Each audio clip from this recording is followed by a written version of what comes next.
జాతీయ పాఠ్య ప్రణాళిక చట్టము 2005 ప్రకారము గణిత విద్య ముఖ్య లక్ష్యము 1. పిల్లలను సూత్రాలు, యాంత్రిక పద్ధతులను అభ్యసించుటకు తయారు చేయడము, పిల్లల తార్కిక ఆలోచన సామర్థ్యాలను పెంపొందించడము, పిల్లలను హయ్యర్ సెకండరీ విద్యకు తయారు చేయడము, లెక్కలు చేయుటకు సంబంధించిన సామర్థ్యాన్ని విద్యార్థులలో పెంపొందించడము. దీని ఆన్సర్ ఏదంటే జాతీయ పాఠ్య ప్రణాళిక చట్టం 2005 ప్రకారము గణిత విద్య ముఖ్య లక్ష్యము ఏమిటి అని అడుగుతున్నారు. అంటే ఏంటిది? పిల్లల తార్కిక ఆలోచన సామర్థ్యాలను పెంపొందించడం దీని యొక్క ఆన్సర్. ఎందుకంటే తార్కిక అంటే ఏంది? వివిధ ఆలోచనలు పెంపొందించడం. అంటే ఈ విధంగా అంటే రకరకాల ఆలోచనలు పెంపొందించడము అన్నట్టు. సెకండ్ దీని ఆన్సరు. విద్యా హక్కు చట్టము 2009 ప్రకారము పాఠశాలల్లో చేర్చుకున్న ఏ పిల్లవాడినైనా ఈ విద్యా స్థాయి పూర్తి చేసే వరకు ఏ తరగతిలోనూ నిలిపి ఉంచడం కానీ బడి నుండి బయటకు పంపడం కానీ చేయకూడదు. ఇది 2012లో వచ్చింది. ఏ విద్య ప్రకారము? Elementary Vidya. This question answer is 4. జాతీయ పాఠ్య ప్రణాళిక చట్టము 2005 ప్రకారము బోధన దేనికి ఉద్దేశించినది? పాఠ్యాంశాలను పూర్తి చేయుటక, సమాచారం నిచ్చుటకు, జ్ఞాన నిర్మాణమునకు, సాంకేతిక నైపుణ్యాల పెంపుదలకు. దేనికి ఉద్దేశించినది? జాతీయ పాఠ్య ప్రణాళిక చట్టం 2005 ప్రకారము బోధన దీనికి ఉద్దేశించినది. క్వశ్చన్ 3 ఏంటిది? జ్ఞాన నిర్మాణమునకు. విద్యా హక్కు చట్టము 2009 ప్రకారము దిగువ ప్రవచనాలలో ఒకటి సరి అయినది.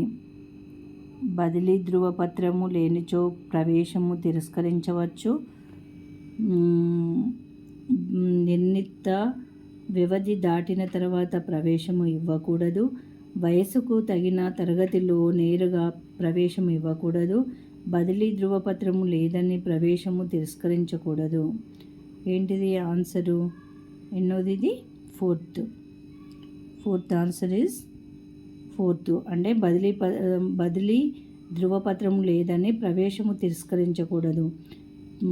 బదిలీ పత్రం ఉన్నా లేకున్నా పిల్లలను జాయిన్ చేసుకోవాలి. ఒక ప్రాథమిక పాఠశాలలో 10 మంది విద్యార్థులు కలరు. విద్యా హక్కు చట్టము 2009 ప్రకారము నియమించాల్సిన ఉపాధ్యాయుల సంఖ్య 2, 2 ఉండాలి. విద్య ప్రాథమిక భద్రత అనేది బాలల హక్కుల్లో క్రింది వర్గీకరణలో ఉంటాయి. ఏ వర్గీకరణలో ఉంటాయి? జీవించే హక్కు, అభివృద్ధి చెందే హక్కు, స్వేచ్ఛ హక్కు, రక్షణ హక్కు.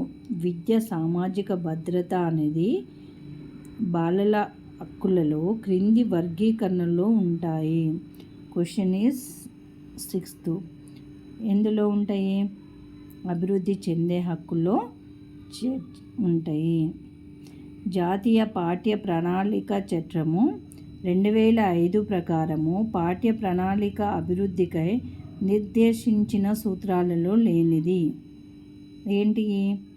అభ్యాసనలో బట్టి పద్ధతి లేకుండా నిర్ధారించడము, జ్ఞానాన్ని పాఠశాల బయట జీవితానికి అనుసంధానము చేయడము. 4వది అభ్యాసనము పాఠ్య ప్రణాళికల చుట్టూ ఉండడము.